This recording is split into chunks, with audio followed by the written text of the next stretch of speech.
So they want you to focus on the story you tell for them to answer with a yes or a no. Welcome everybody, and thank you for listening to a new episode of Fit for the Future, your bite-sized learning podcast from Archipel Academy. My name is Eva Klinkert, CMO of Archipel Academy, and I'm your host today. In this episode, we will talk about boardroom influence, mastering the art of convincing your board. We'll discuss today's topic with my guest, Marco Pesch, owner and creative brain behind Happy Good Talk, a not-so-standard training organization, as I experienced myself. So, Marco, I know you a little bit. I've been to your training myself, blown away. And I was actually blown away by your not-so-standard training method. But our audience probably do not know you. So could you tell me something about you and your organization? Definitely. On my LinkedIn profile, it says comfort zone enlarger. And that's something that when I describe what I do, that's actually what I tell people what I do. And it's in the field of public speaking. And I just love to help people feeling more relaxed, more at ease when they are doing something like this, an interview, but also speaking in public. And what I noticed when I started this whole career, I've got a background in theater, and I also did some motivational speaking and as a host on stages. But I saw that there were lots of Marcos on stage, lots of guys that looked like me, lots of guys that spoke easily in front of an audience, and I was fed up with it. There were too many Marcos, and I thought this has to change. So that was when I started with Happy Good Talk, making room for the others. So the not so standard one, the stories we don't hear that often. And then I noticed, for example, me myself, I'm an introvert, that there are not that many introverts on stage. And I plea for more introverts on stage. Yeah, that's funny because I think there's also a misunderstanding of what is an introvert and what is an extrovert. Because typically I would describe you as an extrovert because you're very outgoing, but you're an introvert. So maybe I think it's good to help this wrong stigma out of the world. Yeah, because what it actually means is that after a long day, the way I recharge my battery is going back home, closing the curtains and being on my own. While being an extrovert, after a long day with lots of impulses, you go out and you meet other people, and that's how you recharge your own battery. Yeah. So standing in front of an audience, for me, actually costs me energy, while for an extrovert, it gives them energy. And that's a big, big difference. And can it do both? Most definitely. Yeah. I think in the end, it's a spectrum. So it's neither black or white. It's always somewhere on the spectrum. And for me, there's a bit of both in me. Yeah. And who are the people you help most? The people I help most are professionals in corporate life who have to speak in public, but do not feel that comfortable to speak in public. Most of the people that come to our training programs actually already undertaken other public speaking training programs, but they still feel like, well, we know the skills. We can open up Google and type storytelling methods, and we know all of that. But how do I apply it myself? So the people that come to us are the ones who have those questions. How do I apply it myself? Those professionals in corporate life are people that either speak out in public for larger groups, and then we talk about board members or senior management, but it's also people that have to speak to colleagues in team meetings or that have to present an ID to get approval for. Yeah. And that's exactly, we are coming to the topic of today. That is really hard. Some people, I can be so jealous at some people. I'm a marketer, so I like stories. I like to tell stories. I'm not always that good at it. But somehow I find myself having trouble sometimes to convince other board members. Yep. And I think that is the hardest thing to do, because there are not so many believers in the board in marketing, for instance. And our audience are most HR and L&D leaders or professionals. They are similar to marketing. They only have costs. So how could you help us poor marketeers and poor HR and L&D leaders to convince? Are there methods or are there ways which make it easier? What are tips and tricks? Most definitely. There are many ways on how you can make your own life, but also their life. And with their life, I mean the board members, easier. To start off with, I recently came back from a holiday. I went to Italy with a good friend of mine. And the both of us, we love planning nothing. So we had 2 weeks. We had a start and an ending date. And in between, well, we simply saw where we would go. My brother, on the other hand, he has 4 kids. He has a wife. He has a caravan. And they went to France. And they planned everything. If you happen to have the last name Pesch, like me, there is this thing in the family that runs that is called hangry. We get angry when we're hungry. I know. My brother has 4 little sons, so they get angry as well when they're hungry. So they had to plan everything in advance. So we have 2 completely different situations. But there's one thing that is similar in both situations. And that is the tip that I have for you listening right now. And it has to do with focus. If you go to a board or senior management, they want to hear yes or no stories. They want to be able to make yes or no decisions. So they want you to focus on the story you tell for them to answer with a yes or a no. Oh, that's a good insight. So if you're a board member, you need to make decisions all day long. And you want to make yes or no decisions. You want to make easy decisions. And if I throw at you all this different information, all these different perspectives and secondary issues, it becomes really difficult for you to make a yes or no decision. But if you focus on that yes or no story, it becomes so much more easier for the board member to decide. And now we've got something great, because that makes your life, poor marketeer, poor HR manager. This is, of course, a joke. But it makes your life so much easier. And going back to these holidays, for my brother, it had to do with their focus was arriving in France after 9 hours of driving with happy kids.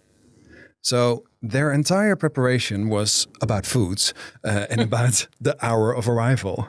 For me in Italy with my friend, having planned nothing at all, we also had focus. The focus was, I brought a suit with me to Italy because I had this image in my mind, me sipping an espresso with a suit on in Italy.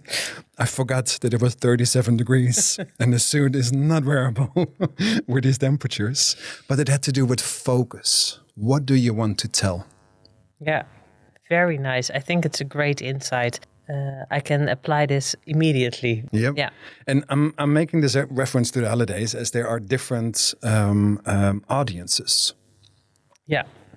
When you look at those people who are presenting to the board or who give other presentations, but this is the topic about mastering the art of convincing our board. What are the most common pitfalls when it comes to communication on C-level or higher management or decision making? There's one major pitfall, and it has to do with non-relevance. And this comes back to the yes or no stories. That as a C-level member, as a board member, you would like to hear the most important issues, the highlights. And all the secondary issues are for later. Mm-hmm. Either it's a pre-read and you've read the entire document, either it's a handout that you can read afterwards. But during that very precious time together, you want to highlight the most important issues. And that has to do with only the relevant issues. But now the question pops up, what issues are relevant? And that has to do with who's in front of you. So my advice for you would be to actually talk to board members and tell them, I've got 8 minutes of your agenda.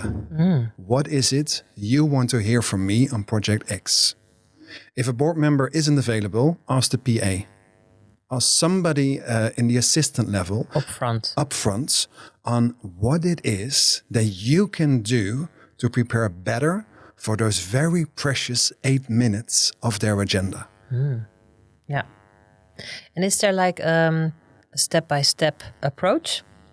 I mean, you said yes or no stories, agenda, and how do you prioritize your topics? But say we're now in a period of budgeting, and for HR and L&D leaders, they have to discuss their budget within the board. And it's always a difficult topic because costs are easily stricken by the CFO or the CEO or the CTO, depending on what you have to offer or what your subject is. But before you go into such a meeting, rather prioritizing, is there a step-by-step program to follow in storytelling? There is, we're talking about story constructs. And if you Google story constructs, you will find all these different constructs for great stories. The hero's journey is one of the examples that Hollywood uses, for example. Sales uses sort of the spin method. And I think there are dozens of other step-by-step structures, story constructs that you can use. But when to use which construct, that's a very different question. So there is not just one structure that applies to all. What we do see, if we look at all those dozens of structures, that there are some main elements that stand out. And with my experience in the business world, the corporate world, I see that very often we lack something that is called a problem. We lack contrast. Because what we love to talk about in corporate world is the solution.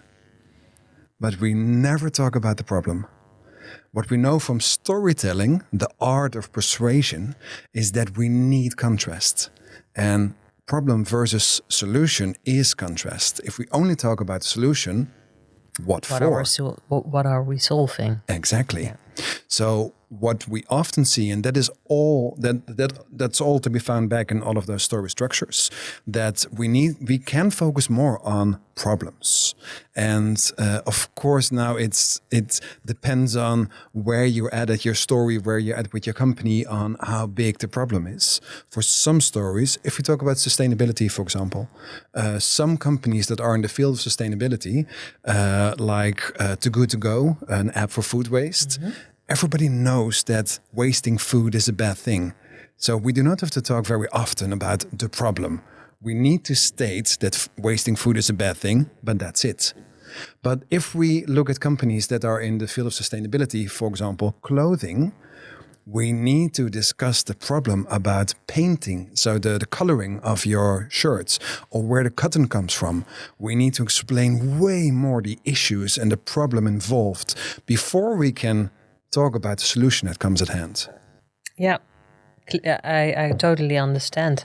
And I think when we go back, for instance, to budgeting, to make the example round, then you should probably talk about the problem of people versus the costs and what the revenue perhaps is on those investments. Exactly. And that you're not only solving that people are skilled, but that you're also solving people who are leaving their job or having the wrong hire because you don't have your culture clear or those kind of elements. So when I understand it right, you should take a more holistic approach to your solution. Start there, define your problem, define what is the yes or no answer, and then present the solution. and then they can say yes or no. Exactly. And what a very simple answer to your question on budgeting has to do with what happens when we do not do this. Yeah. And mostly a problem arises now. But luckily, you're a smart person and you have a solution for that problem. Hence, it's easier to say yes or no to that. Yeah. Yeah. And do you have an example of your own, a very quick out of your practice? Well, for example, there are a few speeches that do this, especially as they work with a tough audience. C-level can sometimes be a very tough audience, but other audiences can be tough as well. An example of Sarah Marin, the youngest prime minister in the world, the Finnish prime minister. She did a speech in 2003, the New York University commencement speech, and it was about change. But there are thousands of students in front of you. That's a tough crowd. You need to convince them. And she really used that contrast of problem and solution to engage them into their stories. And there was one more example that I want to share with you on a speech, and that was a speech from Lucas de Man, on Love Tomorrow. Love Tomorrow is part of Tomorrowland in Belgium, a big festival. 400,000 people come there, and this is the speakers on sustainability stage. He recently did a speech, and you had festival goers in the audience. Festival goers normally do not want to listen to sustainability topics. They want to dance, they want to drink, they want to party. But he had an important message that he wanted to deliver. So he had a tough audience. And what he did was actually find recognition with the people in front of him, whether this is festival goers or C-level members, find recognition, go there where they are. So he started his speech with a 10-minute dance-off with the entire crowd. The crowd went wild, and then he had their attention. To use this example for board members, go to where they are. Perhaps it's a very stressful moment. Perhaps there's a takeover going on. Perhaps there was bad press that day. Go to where they are. Make sure that you approach your listeners instead of that they have to approach you. Very well. With that note, I round it up. So get where they are, find in which state they are and what's important to them. Be aware of the problem you're presenting a solution to, and present your solution in a yes or no manner. Exactly. Yeah? Thank you. Then we go to the last piece of our podcast, and it's time for our regular column, The Brainwave. In this column, our guests are given the opportunity to pick a card that features either the dilemma about our topic, the innovation, pointing out a new trend or innovation, or the bullshit bingo, name a word, theme, or topic that is much talked about, but which is overrated or even downright nonsense. So, Marco, grab a card. All right, then. The card is Dilemma. The dilemma. Here's the dilemma we'd love to hear your thoughts on, Marco. Imagine you've prepared an excellent presentation to convince your board about an innovative L&D program. However, a board you've previously had a conflict with could potentially hamper the approval process. Do you approach this individual ahead of the meeting to manage their concerns, or do you convincing the rest of the board during your presentation, hoping that their support will outweigh any objections? Quite a dilemma. Meaning there's no straight answer to this. If this were to be a big crowd, so say 20 plus people, then I would definitely leave it. I would try to convince the 80% that is with me, not the 20% that is against me. But as a board is rather a small crowd, I would have to deal with it. So I think I would approach this person up front to see if we can untangle the issues at hand. this is what happened before. Do we need to talk about it? Because this is something new. And how can we proceed with the history we have? So in this case, as it's a small group, yes, I would tackle it up front. When we are a bigger group, so 20 plus people, 100, 1,000 people, no matter. Focus on the people that are cheering for you. Yeah, good point. So we ask you, are you in or out? Yes or no? In, always in. To this particular person. Well, thank you so much for your time. I had great insights myself, and I hope our listeners do too. Would you like to hear more inspiring stories and stay informed about the latest trends in learning and development? Then listen to the other episodes of Fit for the Future, a podcast series by Archipel Academy. Listening and subscribing is free via your favorite podcast app. Thank you for listening to our podcast, and bye-bye.